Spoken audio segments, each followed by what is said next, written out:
Assalamualaikum warahmatullahi wabarakatuh. Bismillahirrahmanirrahim. Alhamdulillah alladzi bi ni'matihi tatimmus shalihat. Wassalatu wassalamu ala sayyidis sadat Sayyidina Muhammadin wa ala alihi wa ashabihi al-anjumiz zahirat.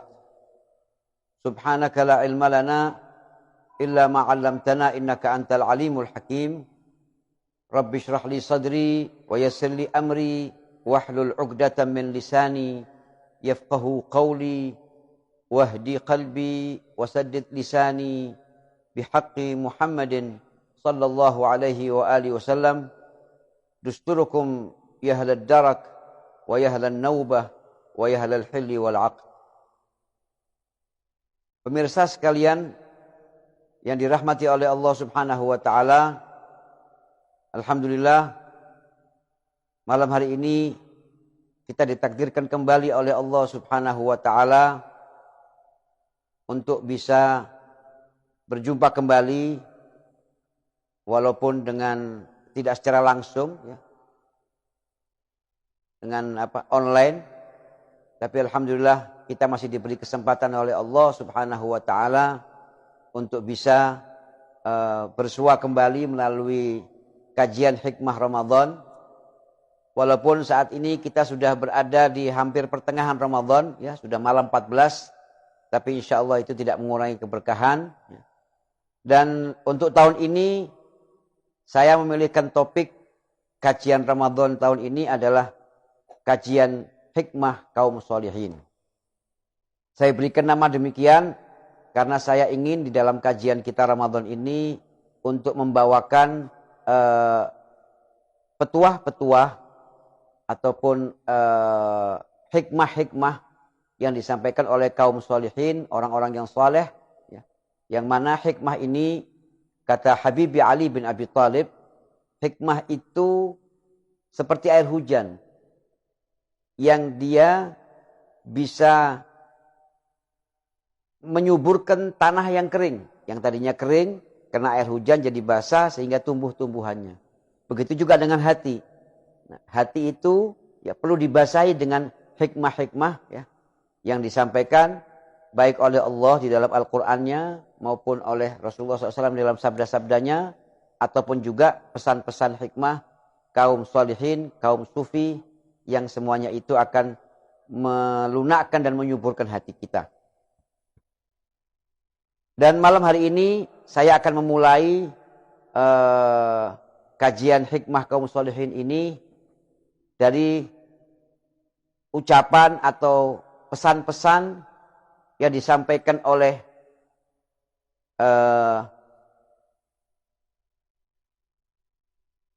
putri Nabi Muhammad SAW, yaitu Sayyidatuna Fatimah Zahra, yang mana beliau ini adalah pangkal kaum sholihin. Ya. Boleh dikatakan, ya, setelah Nabi Muhammad, ya, beliau inilah ya, orang pertama yang mendapatkan kemuliaan dari Allah Subhanahu wa taala. Baru setelah beliau lahirlah kaum sholihin yang lainnya sampai akhir zaman ini. Pemirsa yang berbahagia, saya akan bawakan malam ini tentunya tidak semua, karena banyak daripada petuah Sayyidatuna Fatimah.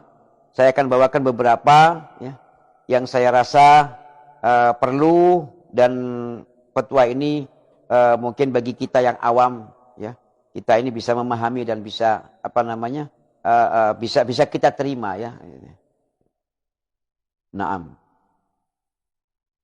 Sayyidatuna Fatimah ya, sebagaimana kita ketahui bersama, beliau lahir pada 5 tahun sebelum kenabian ya, dan beliau wafat pada usia 29 tahun pada tanggal 3 Ramadan tahun ke-11 Hijriah.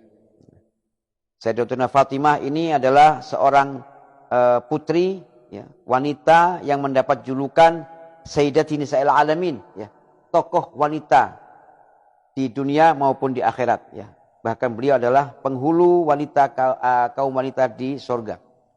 Di antara petuah-petuah beliau, di sini beliau menyatakan waqalat radhiyallahu anha, ja'alallahu al-iman tathiran lakum minasyirik. Kata Sayyidatuna Fatimah, Allah menjadikan iman itu sebagai pensucian diri daripada kesyirikan. Ya.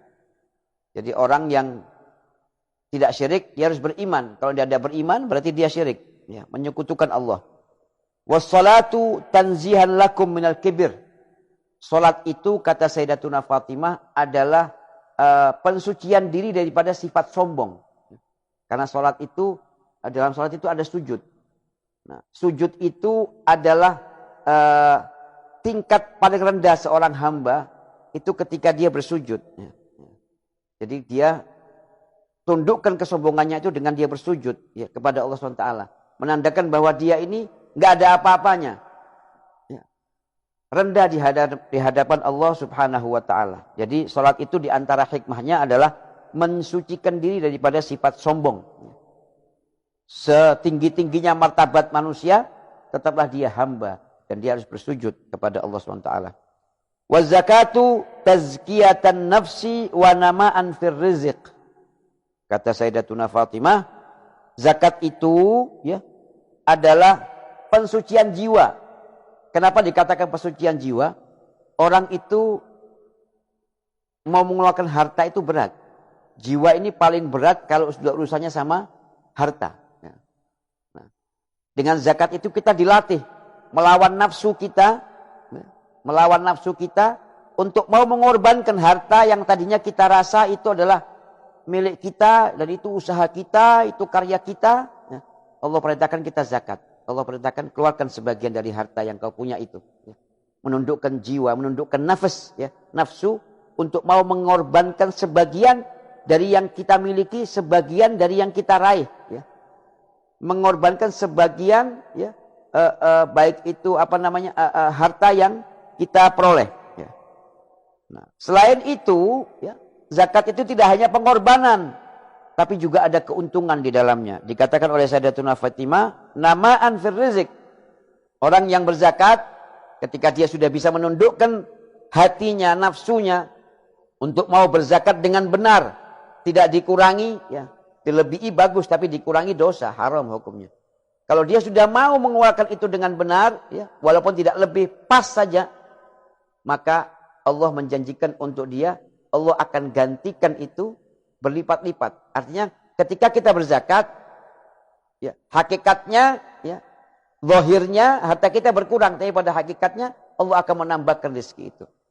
Dan harta yang dizakati itu tidak akan sirna oleh bencana.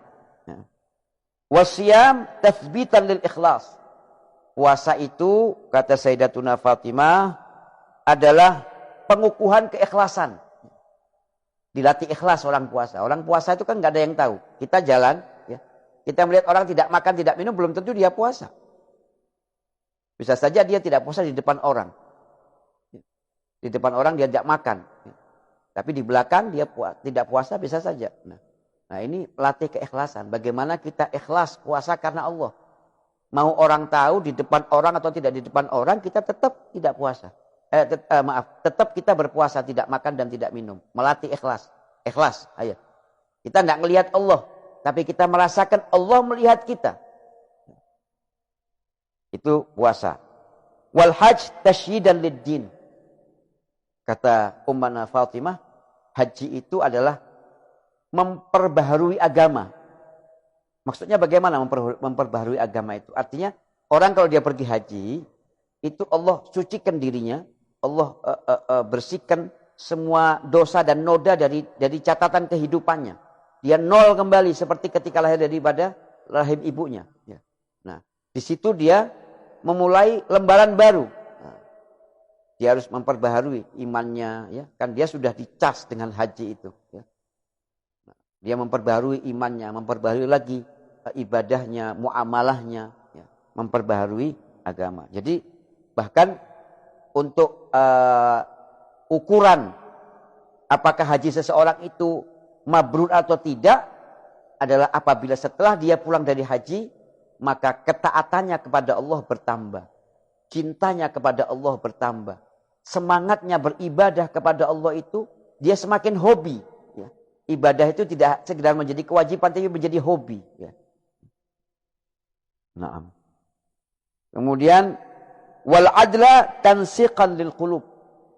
Sifat atau sikap adil itu, kata Sayyidatuna Fatimah, adalah kita berlaku adil itu menyerasikan perbuatan kita dengan hati. Ya, karena hati itu, ikhwan, hati itu pada dasarnya Allah ciptakan bersih, suci, ya, dan menyukai keadilan, menyukai kejujuran. Ya. Jadi ketika orang berbuat jujur, berbuat bijaksana, ya, itu dia menyerasikan perbuatannya dengan kodrat hatinya. Orang yang berbuat ketidakjujuran itu bertolak belakang dengan hatinya. Walaupun dia kelihatannya berhasil dia untuk tidak jujur, tapi hatinya menolak itu. Orang yang melakukan pengkhianatan itu tidak ada ketenangan hatinya. Makanya kata Sayyidatuna Fatimah, orang yang berbuat kejujuran, melakukan kebijaksanaan, bijaksana dalam muamalah, bijaksana di dalam urusan harta, bijaksana dalam segala macam, ya, adil. Artinya adil, ya. Itu dia menyerasikan perbuatannya dengan kodrat hatinya. Pasti orang itu tenang, senang. Karena hati itu suci. Yang suci itu tidak akan menyukai kebohongan. Naam. Wa ta'atuna ahlal bait nidhaman lil millah. Kata Sayyidatuna Fatimah, mentaati kami ahlul bait. Kami ini bukan saya, ya. Kami ini ahlul kisah. Fatimah, Ali bin Abi Thalib, wal Hasan wal Husain, ya. Jadi Nabi Muhammad, Fatimah, Ali bin Abi Thalib, wal Hasan wal Husain. Mentaati kami itu adalah aturan agama. Ya. Aturan agama. Orang wajib cinta. Dan cinta kita kepada mereka itu tidak menguntungkan mereka, tapi menguntungkan kita. Ahlul bait itu, ikhwan, kita cinta sama mereka, mereka nggak dapat untung apa-apa dari cinta kita. Ya. Tapi kita yang diuntungkan dengan cinta kepada mereka. Karena mereka mencintai kita sebelum kita cinta kepada mereka. Mereka sudah mencintai kita. Ya. Dan mereka, ya, menginginkan kebaikan buat kita. Ya. Dengan doa-doanya, dengan ajaran-ajarannya, dengan teladan-teladannya. Ya. Jadi mentaati, mencintai Ahlul Bait itu adalah bagian daripada aturan-aturan agama. Ya. Al-Quran pun juga menegaskan, qul la as'alukum alaihi ajran illal mawaddata fil qurba. Katakanlah, hai Nabi Muhammad, kepada umat manusia, kepada umatmu. Aku katakan kepada mereka bahwa engkau, wahai Muhammad, wahai Nabi Muhammad, tidak minta balasan apa-apa atas perjuanganmu, pengorbananmu. Illal mawaddata fil qurba. Kecuali cintailah kerabatku. Nabi Muhammad diperintah Allah menyampaikan itu kepada umat manusia, dan ini diabadikan oleh Allah di dalam Al-Quran. Kenapa harus cinta kepada Ahlul Bait? Karena mereka adalah sumber agama. Sumber agama ini setelah Nabi adalah Ahlul Bait. Yang kedua sahabat-sahabat Nabi. Kalau kita nggak cinta sama mereka, maka kita tidak akan memiliki keinginan untuk meneladani mereka. Kalau kita tidak meneladani mereka, berarti kita tidak meneladani Nabi Muhammad. Kalau kita nggak meneladani Nabi Muhammad, berarti kita mengingkari Allah Subhanahu wa Ta'ala. Ya. Karena Allah perintahkan dalam Al-Quran, wa ma atakumur rasulu fakhudhu wa ma nahakum anhu fantahu. Apa yang Rasulullah perintahkan, kerjakan. Apa yang Rasulullah larang, tinggalkan. Nah, kita tahu itu dari mana? Dari Ahlul Bait, dari sahabat. Jadi kita mesti mentaati Ahlul Bait, ya, mencintai Ahlul Bait. Wa ta'atuna, mentaati Ahlul Bait, ya, adalah aturan agama. Ya. Nah, cinta itu, ya, tidak dengan ungkapan, tapi cinta itu di sini. Cinta itu tampak dalam perbuatan. Kita tahu orang ini cinta kepada Ahlul Bait, kita lihat aja perbuatannya. Ya. Imam Ali pernah mengatakan, ya, satu contoh misalnya begini, Ahlul Bait itu orang-orang yang dermawan, ya. Kan begitu. Ya. Orang-orang yang anti dengan kekikiran. Ya. Nah, kalau kita cinta sama Ahlul Bait, kita mesti nyontoh itu kedermawanannya. Ya. Imam Ali mengatakan, kalau ada orang ngaku cinta kepada kami Ahlul Bait, ya, tetapi dia bakhil, maka pengakuannya adalah bohong. Begitu kata Sayyidina Ali bin Abi Thalib. Ya. Wa imamatuna amanun minal firqah. Ya. Dan menjadikan kami sebagai panutannya, sebagai imamnya, itu adalah menyelamatkan mereka daripada perselisihan, ya, perpecahan, ya. Pendapat banyak. Nah, kalau kita ikut Ahlul Bait, kita akan selamat daripada macam-macam itu tadi. Jangan salah paham ya. Orang kadang-kadang alergi dengan kata imam ini. Kalau sudah dengar kata imam, terus asumsinya macam-macam nih. Ini Ustaz Muhammad ini, wah kita diajak kemana? Ya, ya terserahlah orang mau nafsirkan apa saja, terserah. Ya, saya hanya menyampaikan apa yang disampaikan oleh Fatimah Zahra. Ya, naam. Ya. Artinya kita jadikan mereka panutan. Orang ini alergi dengan begitu-begitu. Ya. Karena asumsinya macam-macam. Ya. Jadi kita jadikan Ahlul Bait itu panutan kita. Ya. Panutan kita. Kata Sayyidatuna Fatimah, orang yang menjadikan kami sebagai panutannya, maka dia akan selamat. Kenapa selamat? Nabi sudah bilang, nanti di akhir zaman muncul berbagai macam firqah-firqah, golongan-golongan. Ya. Nah, yang selamat adalah yang menjalani apa yang dijalankan oleh Nabi Muhammad SAW, para sahabatnya, para Ahlul Baitnya. Nah, begitu. Para sahabat pun juga mencintai Ahlul Bait. Ya. Sayyidina Umar ibn Khattab, kalau ada masalah, kesulitan dengan satu masalah, konsultasinya dengan Sayyidina Ali bin Abi Thalib. Ya. Sayyidina Abu Bakar, ya, beliau pernah mengatakan, bagi aku mencintai keluarga Nabi itu lebih aku sukai daripada aku mencintai keluargaku sendiri. Aku lebih mencintai Ahlul Bait Nabi daripada mencintai keluargaku sendiri. Nah, jadi kita jangan alergi dengan yang begini-begini. Ya. Ya. Nah, ajaran kita, ajaran salaf kita, sumbernya dari Ahlul Bait Nabi. Kalau kita urut-urut, sumbernya dari sana. Ya. Nah, ini saya jelaskan begini supaya tidak salah paham. Ya. Imam Ali memang pernah bilang, ya, kalau andaikan manusia tahu bahwa batu-batu di gunung itu mencintai kami, niscaya manusia ini akan berbondong-bondong untuk menghancurkan batu-batu itu. Batu. Apalagi manusia. Ya. Mudah-mudahan kita selamat insya Allah ya. Dan diberikan husnudzan kepada Ahlul Baitin Nabi. Wal jihadu izzan lil Islam. Wa dhullan li ahli kufri wan nifaq. Jihad itu, berjihad membela agama itu adalah sebuah upaya, ya, adalah sebuah upaya untuk memuliakan, ya, memuliakan Islam dan menghinakan orang-orang yang munafik dan orang-orang yang mengingkari ajaran Islam itu. Orang yang mengingkari Islam, tidak percaya sama Islam, nggak mengaku Islam, nah, jihad itu akan mampu melemahkan mereka. Ya. Was-sabra ma'unatan ala istifa'il ajr.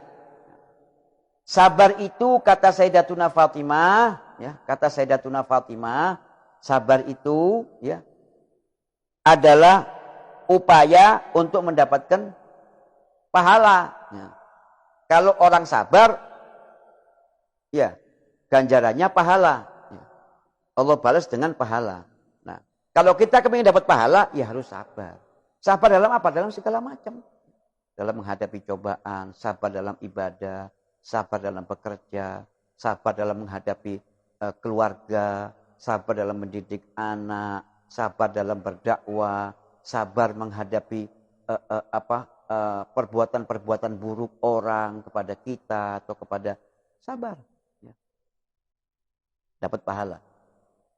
Ya. Jadi kita sabar aja, ya. Nggak usah. Ya. Dapat pahala nanti. Wal amar bil ma'ruf wan nahi 'anil munkar maslahatan lil 'ammah. Ya. Adapun mengajak orang kepada kebaikan dan mencegah orang daripada kemungkaran itu adalah sebuah upaya untuk atau demi kemaslahatan umum. Ya. Kita umat ini butuh teladan, umat ini butuh figur. Nah, makanya harus ada figur-figur yang bisa mengajak orang kepada kebaikan dan membuat orang ingat untuk mencegah segala macam keburukan. Nah. Wa birrul walidain wiqayatan minas sakhati. Ya. Adapun birrul walidain, berbakti kepada kedua orang tua itu ya adalah sebuah tameng. Ya. Tameng yang menamengi kita daripada murkanya Allah Subhanahu wa taala. Ya, jadi kalau kita ibadah seperti apapun, kita tidak bakti sama orang tua kita, maka kita akan mendapatkan murkanya Allah taala. Dan berbakti kepada kedua orang tua ini, ikhwan sekalian rahimakumullah, tidak hanya kepada mereka yang masih hidup, tapi kita juga berbakti kepada mereka yang sudah mendahului kita, ya meninggal dunia, ya kita tetap berbakti mereka. Dengan bagaimana caranya? Saya sudah terangkan berapa kali juga di tahun lalu, ya. Caranya adalah apa? Mencintai siapa yang mereka cintai. Ya. Menyambung silaturahmi siapa yang dulu ketika hidup mereka suka untuk menyambung silaturahmi dengannya. Nah, itu salah satu cara kita berbakti. Ya. Terus apa? Mengikuti apa-apa yang sudah diajarkan oleh mereka. Budaya-budaya baik yang mereka dulu pernah ajarkan sama kita. Itu jalankan, jangan ditinggalkan. Itu cara kita berbakti kepada mereka kalau yang sudah meninggal. Naam. Kemudian wasilatul arham min sa'atun lil umur. Ya. Silaturahmi itu membuat umur kita, ya membuat kita panjang umur. Panjang umur itu ikhwan, bukan umurnya 60 jadi 70, yang 70 jadi 100, bukan, ya. Umurnya mungkin tetap 70, mungkin wallahu alam itu umur rahasia Allah, ya. Tapi menjadikan umur religi kita itu bertambah. Umurnya 60 tahun. Tapi dia pernah dapat Lailatul Qadar 1 kali misalnya. 1 kali Lailatul Qadar itu sama dengan 80 tahun. Khairum min alfi syahr. Alfi syahr itu kalau kita hitung sama dengan 80 tahun. Jadi umur apa namanya tahunnya itu ya, itu cuman kalau dihitung dari kelahirannya cuma 60 tahun. Tapi umur religinya 60 tambah 80. Jadi berapa? 140 tahun lebih kurang. Ya, umur religinya begitu. Nah itu. Kalau kita suka silaturahmi, nanti kita dijadikan seperti itu oleh Allah Ta'ala. Ya. Karena suka silaturahmi, akhirnya Allah gampangkan, jadikan kita senang ibadah. Masuk Ramadan kita semangat ibadah, akhirnya kita dapat Lailatul Qadar lah. Masuk panjang umur itu, ya. Macam-macam pendapat orang tentang panjang umur. Ya mudah-mudahan lah Allah panjangkan umur kita lah, ya. Yang 100 jadi 200, yang 50 jadi 100, ya, dan seterusnya, ya. Tapi kelamaan juga nanti bosan hidup ini karena dunia ini semakin tua semakin tidak nyaman. Nah. Kemudian wal qisasu haqnan lid-dima'. Hukum kisos itu ya adalah pencegahan agar tidak terjadi pertumpahan darah. Makanya ada hukum kisos supaya tidak orang sembarangan dengan apa namanya kehidupan orang lain ya. Wal wafa'u bin nadri ta'ridhan lil maghfirah. Orang yang suka menepati janji itu ya adalah membuka peluang baginya untuk mendapatkan ampunan dari Allah Subhanahu wa taala. Wa tawfiyatal makayil wal mawazin taghyiran lil bukhsi ya. Adapun ya menjaga timbangan artinya tidak berkhianat dalam timbangan, jujur ya di dalam bermuamalah ya adalah apa? Melatih orang, mencegah orang daripada perbuatan pengkhianatan supaya orang itu tidak berkhianat. Makanya yang adil ya diajarkan itu. Wan nahi 'anil khamri tanzihan 'anir rijsi ya. Mencegah diri daripada minum khamr itulah mensucikan diri. Orang yang minum khamr itu najis ya. Nah, supaya enggak najis orang itu dilarang minum khamr. Wajtinabal gadaf hijaban 'anil la'nah. Ya. Adapun pelarangan kita menuduh dengan tuduhan palsu, ya, al-qadzaf itu tuduhan palsu, tuduhan tanpa bukti, tanpa saksi. Kita nuduh orang berzina, ya, nuduh orang liwat atau apalah tuduhan ya. Yang mana tuduhan itu tidak terbukti. Ya, saksinya tidak ada, barang buktinya juga tidak ada. Ya. Jadi tuduhan palsu, ya, itu menyebabkan kita mendapat laknat dari Allah Taala. Makanya hati-hati, ya. Ini sekarang zamannya zaman broadcast. Ya. Tidak setiap yang kita dapat broadcast itu kita tebarkan. Ini sekarang banyak orang pengangguran, ya entah pengangguran atau kurang kerjaan, wallahu a'lam. Apa saja yang dia dapat broadcast disebarkan. Dapat broadcast apa saja disebarkan. Wah, yang lucu lagi, yang kita kadang nggak habis pikir, orang-orang yang bukan orang bodoh, orang-orang yang pintar, kadang-kadang orang-orang yang intelektual juga, ya. Dapat informasi dari WA atau dari medsos, dari apa, sebar. Jangan. Ya. Kalau mau nyebar tuh nyebar yang bikin orang itu selamat gitu loh. Bikin orang susah jadi seneng, orang bodoh jadi pintar. Jangan nyebarkan berita-berita yang cuma bikin orang susah, orang ketakutan, orang jadi panik. Nggak usah yang begitu-begigu. Belum tentu juga benar. Apalagi kalau nggak benar, itu dosa. Ya, hati punya alat medsos ini jangan digunakan untuk yang nggak baik begitu. Gunakan yang positif. Yang pasti kita dapat pahala begitu loh. Wa tarkus sariqati ijaban lil iffah. Ya. Nah, untuk menjaga harga diri, ya, tinggalkanlah pencurian. Baik mencuri secara terang-terangan maupun pencurian secara yang ada pencurian yang terkoordinir begitu ya. Pencurian yang elit begitu ya. Apakah itu dengan bohongin orang, korupsi, ya. Kan gitu. Ya. Itu termasuk mencuri. Dan itu merendahkan martabat orang yang suka mencuri itu. Wa harramallahu syirka ikhlasan lahu birrububiyah. Allah ya mengharamkan kesyirikan atau penyekutuan ya. Karena Allah menghendaki kita itu ikhlas hanya Allah. Cintanya kepada Allah. Takutnya hanya kepada Allah. Harapannya hanya Allah. Ya. Tidak mengandalkan siapa-siapa kecuali Allah. Allah. Sudah tidak ada lain. Ya. Ikhlas. Ya.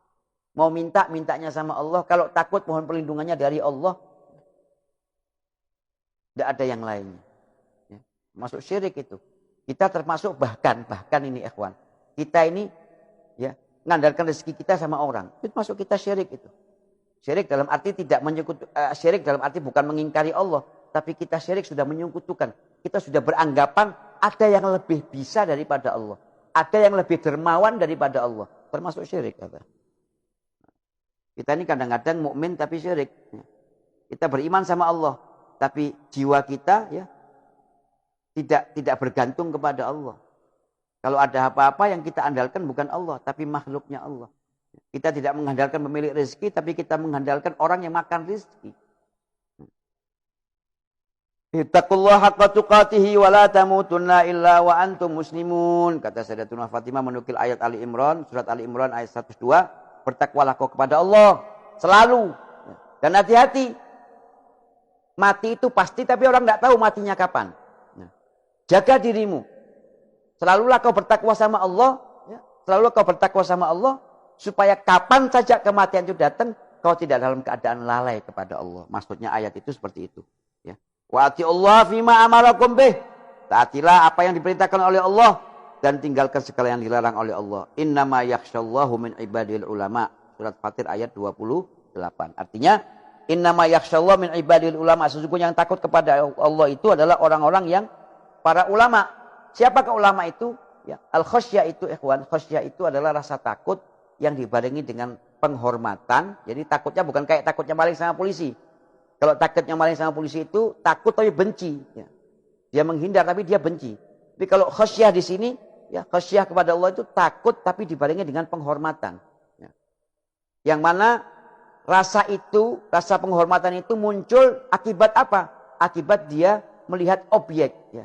Objek yang ciptaannya Allah Ta'ala. Ya. Dia mengenal Allah. Lihat kebesaran Allah. Masya Allah. Masya Allah. Ya. Dia lihat semua ciptaannya Allah. Kebesaran Allah dengan ciptaan-ciptaannya membuat dia jadi takut sama Allah SWT, tapi takut yang dibarengi dengan hormat. Nah, yang bisa begitu adalah orang-orang yang kenal Allah, ya. Orang yang kenal Allah, orang yang tahu persis ya akan orang yang memahami akan ciptaan-ciptaan di dalam makan, etika di dalam makan. Beliau mengatakan, wa qalat radhiyallahu anha fil maidati 12 khaslatan yajibu ala kulli muslimin an ya'rifaha. Dalam makan itu ada 12 masalah yang wajib setiap muslim memahaminya, kata Sayyidatuna Fatimah. Apa yang 12 itu? Kata Sayyidatuna Fatimah, arba'un fiha fardun. Yang 4 hukumnya fardu, wajib. Yang 4 arba'un fiha sunnah. Yang 4 hukumnya sunnah. Wa arba'un fiha ta'dib. Ta'dib, ya. Ta'dib. Yang 4 itu adalah etika. Ya. Adapun 4 yang fardu dalam makan adalah yang pertama fal ma'rifatu waridha wa tasmiyatu wasyukur. Yang pertama yang fardu, yang wajib ya diketahui oleh orang yang makan itu, dia harus wajib tahu bahwa apa yang dia makan ini adalah karunia dari Allah Subhanahu wa taala, ya. Lalu saya beli ini, saya dapat duit, saya beli. Ya, tapi yang membuat kamu dapat duit itu Allah. Lalu saya kerja, iya yang buat kau kerjamu berhasil itu Allah. Allah kasih rezeki sama orang itu kan dengan berbagai macam cara.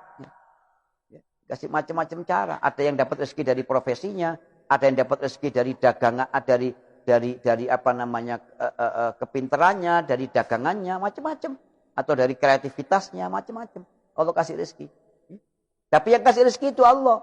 Coba kita lihat di pasar itu. Satu lantai dagangannya sama semua. Itu yang pertama yang harus disadari oleh orang yang makan, kata Sayyidatuna Fatimah. Fardu, wajib. Ya. Waridho. Kedua, ridho. Ya. Apa yang bisa kita makan, syukuri. Jangan banyak protes. Ya. Jangan banyak protes. Tapi ini kadang-kadang disalahpahami sama kaum ibu-ibu ini. Ya. Terutama ibu-ibu muda. Ya. Yang rodok-rodok malas masak. Ya. Nah, nanti jadikan alasan. Tidak boleh. Harus ridho. Ya. Kalau kita yang maksudnya ridho itu kita jangan banyak cerewet, ya. Jangan ngasih belanjanya ya 10.000, mintanya 3 macam, 5 macam makanannya. Nah, ini tidak ridho namanya. Tapi kalau suaminya bilang, "Ya, Bu, masaknya kok kurang garam ya?" Nah, itu bukan tidak termasuk tidak ridho itu, ya. Supaya jangan nanti yang istri-istri ini, ya, jangan nanti yang istri-istri ini langsung nyeramai suaminya, tidak boleh, ya. Ya, enggak apa-apa kalau itu. Tapi yang enggak boleh itu, ya kita, enggak, saya maunya makannya harus ini, harus sudah. Apa yang bisa kamu mampu, ya sudah bisa kamu beli, yang bisa kamu belanja, ya sudah makan itu. Jangan banyak protes, ya. Jangan minta yang tidak ada, yang ada nikmatono. Soal kurang garam, kurang apa, ya tambahono garam supaya enak. Tapi jangan banyak protes. Ridho, ya. Nah, jadi jangan maksa diri hidup itu. Yang ketiga yang wajib adalah tasmiyah, membaca bismillahirrahmanirrahim. Allahumma barik lana fima razaqtana wa qina adzabannar. Baca itu wajib, ya. Kenapa? Sebagai wujud terima kasih kita sama Allah. Jangan lupa bismillah. Ya. Yang keempat yang fardu dalam makan adalah bersyukur, ya. Syukuri, alhamdulillah, walaupun cuman nasi sama tempe, saya masih bisa makan, alhamdulillah, enggak kelaparan. Syukur, ya. Termasuk dengan mengucapkan hamdalah dan sebagainya. Itu yang 3, yang 4 yang fardu. Adapun 4 yang sunnah dalam makan, kata Sayyidatuna Fatimah adalah fal wudhu'u qabla ta'am. Sunnah orang mau makan itu berwudu dulu. Kenapa harus wudu, Ustaz? Kan ngedipin nikmat. Nikmatnya dari Allah, dihargain. Ya. Kita saja kalau mau diundang makan sama pejabat, kita mesti bajunya kita pakai yang paling bagus yang kita punya. Ya. Pakai sepatunya disemir, ya. Punya sepatu, beli sepatu lagi yang mahal lagi. Kenapa? Karena diundang sama orang pejabat atau orang yang dianggap mulia. Nah, ini yang ngundang kita makan Allah SWT. Ya. Kita berwudu, sunnahnya berwudu. Wal julusu alal janibil aisar. Kalau duduk bertumpu pada sisi yang sebelah kiri, ya. Kalau duduk di bawah ini. Wal aklu bi thalathi asabi', makan dengan 3 jari. Ya, mungkin kalau sekarang 3 jari agak susah ya. Kalau Sayyidatuna Fatimah makannya kan roti, ya. Paling ditutul sama air garam atau mungkin madu, ya, atau susu, ya. Ya bisa 3 jari. Tapi kalau kita makannya ini jangan asem, ya, atau soto Madura 3 jari kayaknya, ya, atau makannya super mie, ya 3 jari ya enggak sampai-sampai makannya, ya. Ya, terus gimana ini kita nyikapinya apa kita? Ya, artinya itu makannya yang pantas lah. Istilahnya kalau kita mau nyuap itu jangan kita mungkin apa begitu ya. Jangan. Yang pantas kalau kita lagi bisa dengan 3 jari. Ya. Kalau kita pakai sendok, ya nyuapnya juga jangan terlalu banyak. Ya. Wal julusu wal akal wal akul asabi'. Ya. Yang keempat yang sunnah adalah menjilat jari-jari. Nah, ini orang yang tidak paham dianggap kempro. Wah, orang kok jorok. Masa habis makan dijilat jarinya? Kayak orang nggak pernah makan aja. Ini sunnah. Ini Nabi Muhammad yang ngerjakan ini. Ya. Supaya apa? Tidak ada nikmat yang terbuang. Ada orang untuk dapatkan 1 butir nasi ini mereka mesti bercucuran air mata untuk dapatkan itu. Kita buang-buang. Sunnah ini menjilat jari-jari. Nah.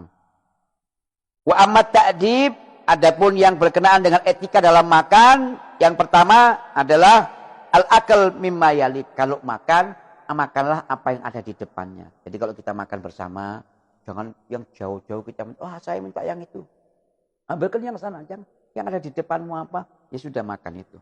Kalau kita dibawain sama yang sana, mari mau nyoba ini tak? Ya kita coba, tapi kita minta-minta atau kita ngawe-ngawe, jangan. Makan yang ada di depanmu. Ini dari segi etika.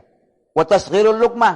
Kalau kita mau mau menyuapkan makanan itu jangan banyak-banyak, jangan sampai mulut kita itu sampai gimana gitu ya, terlalu penuh, jangan ya. Seperlunya. Nah, ada lagi orang makan begini pakai tangan. Nah, ini tidak etika ini. Wal madghus syadid. Sunnah ya kalau kita makan mengunyah dengan sempurna. Jadi jangan cepat-cepat ditelan, dikunyah dengan sempurna supaya lambung kita sehat. Wa qillatun nadhar fi wujuhin nas. Nah, kalau kita makan sama-sama, ya, etikanya kita tidak boleh makan sambil lihat orang lain. Orang makan dilihatin. Nah, ini etikanya tidak boleh. Nah, ini tentang etika dalam makan. Mudah-mudahan kita bisa mengerjakannya. Adapun nasihat yang ketiga dari Sayyidatuna Fatimah, ya, tentang masalah berkenaan dengan puasa. Beliau mengatakan, wa qalat radhiyallahu anha fi adabis shaim, adabnya orang berpuasa, ma yasna'us shaimu bi siyami idza lam yasun lisanahu wa sam'ahu wa basarahu wa jawarihah. Kata Ummuna Fatimah Zahra, kalau orang puasa tapi dia tidak bisa menjaga lisannya, tidak bisa menjaga pendengarannya, tidak bisa menjaga matanya, tidak bisa menjaga anggota tubuhnya daripada perbuatan-perbuatan yang tidak baik, ya, atau perbuatan yang keji, atau perbuatan yang tidak pantas, maka nggak ada gunanya itu dia berlapar-lapar dan berdahaga-dahaga itu. Nggak ada artinya, ya, nggak ada artinya kata Sayyidatuna Fatimah. Yang keempat, pesan Sayyidatuna Fatimah, nah, beliau menyampaikan di sini sebuah pesan yang pernah disampaikan oleh ayah beliau Nabi Muhammad SAW kepada beliau Ummuna Fatimah Zahra. Beliau mengatakan, ya, qala abi Rasulullah, ayahku Rasulullah SAW berkata kepadaku, iyyaka wal bukhul, iyyaki wal bukhul, ya, hati-hati wahai Fatimah, jangan sampai kau terjangkit penyakit kikir, penyakit bakhil. Fa innahu ahatun la takunu fi karimin. Karena bakhil itu penyakit. Penyakit yang berbahaya, lebih bahaya daripada corona. Lebih bahaya daripada corona.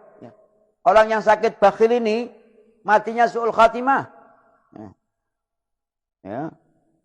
Penyakit yang itu tidak akan dijangkit oleh orang-orang yang dermawan. Ya. Jadi orang-orang yang dermawan itu sama seperti orang yang sudah kena vaksin. Tidak bakal kena penyakit bukhul. Tidak bakal kena penyakit itu. Iyyaka wal bukhla fa innahu syajaratun finnar. Diulang lagi sama Nabi Muhammad. Hati-hati wahai Fatimah. Jangan kau kikir. Karena kekikiran itu adalah pohon yang tumbuh di neraka. Tetapi ranting-rantingnya atau dahannya itu menjulur ke bumi. Faman ta'allaqa bi ghusnin min aghsaniha adkhalahun nar. Barang siapa yang berpegang pada salah satu dahan itu, maka dahan itu akan menariknya ke neraka. Artinya, kalau sifat itu ada sama kita, hatta kita sholat 1000 rakaat, khatam Quran setiap hari 10 kali, haji tiap tahun, umroh tiap bulan, kalau bakhil tempatnya di neraka. Hati, bakhil ini penyakit ini. Ya. Penyakit. Orang kadang-kadang bakhil ini kadang-kadang ditutup-tutupi. Ya. Kalau dia bakhil supaya tidak kelihatan bakhil, ya. Dia kalau mau sedekah, mau bantu orang, wah banyak alasannya. Harus begini, harus begitu. Kenapa begini, kenapa begitu, tidak usah, sudah. Kalau ada di mata kita, orang ini tidak mampu, orang ini susah, kasih. Jadi orang karim itu adalah orang yang memberi tanpa mengharap imbalan. Nah kita ini kadang-kadang memberi, tapi kita minta imbalannya dari yang kita beri, itu lebih besar daripada yang kita berikan. Kita kasih sama dia bantuan uang 100, 200, 1 juta, 2 juta. Tapi kita minta dari dia harga dirinya. Bagaimana itu? Kita tidak mau ngasih, dia belum minta. Orang minta itu mengorbankan harga diri. Orang yang karim itu orang yang memberi tanpa harus orang yang diberi itu mengorbankan harga dirinya. Dia harus meminta-minta. Sebelum dia minta, dia kasih. Nah, ada karim. Kalau orang nunggu orang datang minta, nangis-nangis dulu ya. Terus bagaimana begitu ya? Harus merendahkan diri. Wah, baru dia mau kasih. Ada orang bakhil. Ini orang sombong. Jadi kalau kita punya rezeki, lihat sekitar kita, saudara kita, famili kita, teman kita, kerabat kita, ya, karyawan kita. Barangkali rezeki yang lebih ini, barangkali ada titipan Allah buat siapa ya? Kita tolak-tolak, pasang mata, pasang telinga. Ya. Begitu. Kemudian wasakha'u syajaratun fil jannah, kata Nabi Muhammad.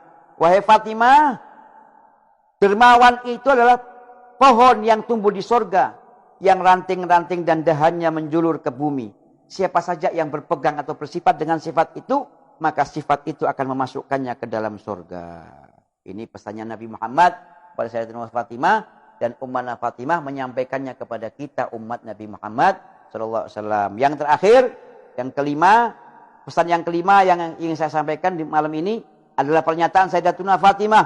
Wa qalat radhiyallahu anha, inni uhibbu min dunyakum thalath. Yang saya sukai dari dunia ini cuma 3 perkara, cuma 3 masalah. Apa 3 masalah yang paling disukai sama Sayyidatuna Fatimah di dunia ini? Yang pertama, infaqu fisabilillah. Saya berbahagia kalau hari itu saya bisa berinfak. Saya bisa menginfakkan harta saya di jalan Allah. Baik itu untuk kepentingan dakwah atau untuk menyambung kehidupan orang.